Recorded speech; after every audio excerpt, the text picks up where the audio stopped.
Sa kumukulong tubig, lagay na natin ng lasagna pasta at pag naluto na, pwede nang iset aside. Niluto ko na din dito ang giniling at tinanggal ang excess na mantika galing sa baboy. Sa natirang mantika ng baboy, ginisa ko ang bawang at sibuyas, nilagyan ko ng patis at ng Knorr beef cube, 2 sachet ng paminta at asukal. Nilagyan ko din ito ng corned beef at mushroom. At ang pinakamahalaga sa lahat, ang Italian seasoning. Set aside after kumulo. Gawin naman natin ang bechamel sauce. Nagtunaw lang ako ng butter. Naglagay ng harina at hinalo ito.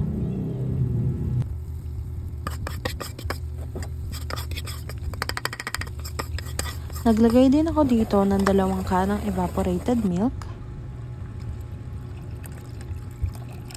kaunting quick melt cheese. Hinalo ko ito hanggang sa lumabnaw. Dito, nilagyan ko ng konting sauce ang lalagyan natin para dumikit yung pasta.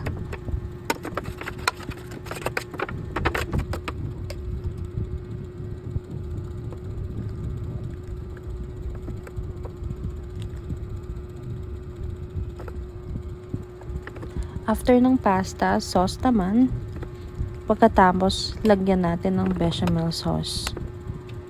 Kayong bahala kung ilan yung gagawin nyo, pero sa akin, naka 5 akong layer.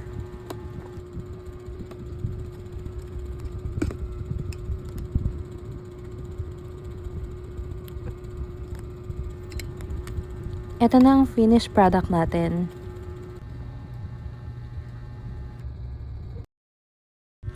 Taste test!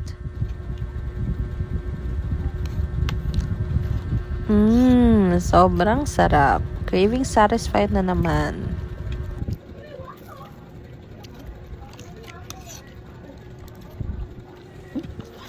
Thank you for watching!